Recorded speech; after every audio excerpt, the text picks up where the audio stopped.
Hey, Jackson, Coach Eckler has talked with us before about your experience in Australia in front of big crowds, and he doesn't think that, you know, playing in the SEC is going to be that big of an adjustment for you. Just, what what are some of the bigger crowds you have played in front of? What's the atmosphere like over there? And for those of us that don't know.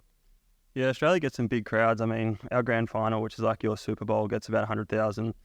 But I've played in some like smaller, sort of 20,000 stuff. So I mean, X probably sound a bit short, but this will be crazy playing in Neyland for the first time. Actually being out there on the field and doing my thing will be awesome, and I can't wait. And I'm gonna soak up the atmosphere when I get out there.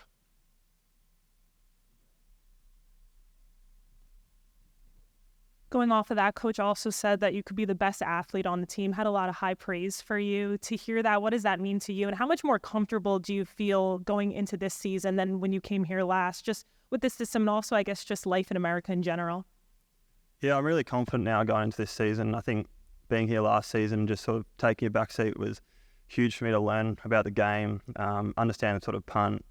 And it's been great transitioning into this season, being the number one punter and focusing the scheme on myself and being able to adapt to all that and feel rushes at practice and stuff like that. So I think it's put me in great stead heading into the year.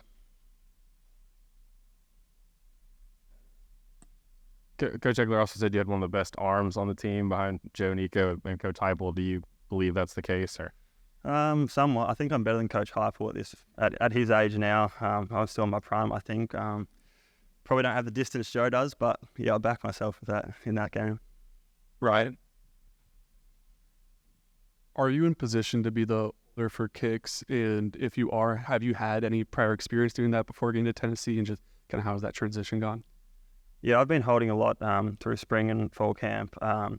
Back in Australia, obviously, I've never played American football, so I've never held a ball until I went to pro kick. They incorporate punting, field goal kickers and holding, because when you get here and you need to be ready to hold, because, I mean, usually it's the punter's job. Sometimes some teams have quarterbacks, obviously, but I think I've improved that hugely.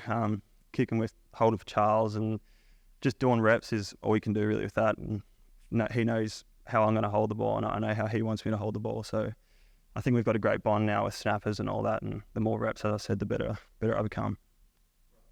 Jackson, you mentioned pro kick. Just how did that even get on your radar? What was the recruiting process like? I mean, how did you even become, interested in American football and think this is something you wanted to do? Yeah, so I played Australian football for pretty much my whole life growing up, and once I got cut from the system over there, I kind of was looking at options, whether I keep trying to get back into the AFL system. And I had a few friends from high school, Tory Taylor, who's at Iowa, probably, one of the best players coming out of this draft as a punter.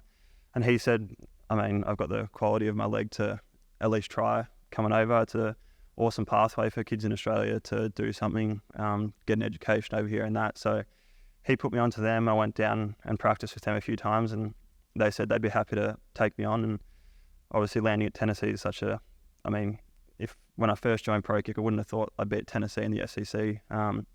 So I'm very grateful for that, and definitely to Coach Eckler for giving me the chance to be here. And I can't wait to put everything Pro Kicks taught me and put it into practice here.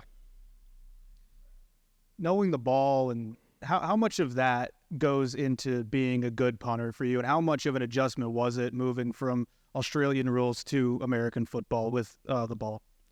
Yeah, the balls vary. From at Pro Kick, we'd use like some big puffy balls and some small ones to get used to it, because you don't know where you're going to go. And some teams use Wilson, some teams use like small Nike ones. So, the balls here we've got are pretty good, but the Australian ball is a lot bigger and a lot more of a sweet spot. So definitely is an adjustment. There's more margin for error with the ball that we got now. So got to be pretty precise in where you place on your foot. Otherwise, it can be kind of disastrous, but we'll be good. Jackson, when we talked to you in the spring, you were, I think, about to go back to Australia, go home for a little while. What was that like? And did you get some of the maybe the rejuvenation that you needed to go back home? Yeah, that was awesome. I was here for, 6 months, and then could go back home. And obviously it was pretty much summer here. It was winter over there. So lots of morning walks, lots of coffees at my favourite shops with Mum and my friends. But yeah, that was just, I was only there for 2 weeks, but I did everything I needed to there, saw my friends. But obviously keep in touch with them. They were sending me Snapchats this morning because it was Saturday night there. So just talking to them and keeping in touch is the way that keeps me afloat. But going home was awesome, and my parents and 2 sisters are coming over in about a month's time to watch 3 games. I mean, they get to come to Tuscaloosa and stuff like that, so it's going to be pretty eye-opening for them, and I can't wait for them to be here and watch me do my thing. What's been the biggest focus for you this fall camp and off season that you wanted to grow in? Pretty much just like basically punting and holding, like just feeling rushes. I guess in Australian football, you're sort of 360 view. People can come tackle you from anywhere, but just sort of getting used to the rush and understanding how much time I've got, all that thing, and just being consistent with it. So yeah, but I think I'm ready to go now, and I can't wait to be out there in 2 weeks in Nashville. Now that you've been around Coach Eckler and other coaches on the staff, how do these American coaches compare to Australian coaches? Are they exactly the same, different? It's kind of different here in Australia. You kind of learn your stuff throughout the week, but on game day, there's not much coaching. It's sort of you making the decisions. Like, you're not looking at calls and everything like that. So you just play off instinct in Australia. So here it's a bit more structured. You're getting told what to do a lot more. Me and Coach Eck have a great relationship, and I hope it gets to the stage where we can sort of like negotiate what we're going to do, what I like and what he thinks. So that's going to be cool out there. But I've adjusted well, I think, and I love the coaches here. So.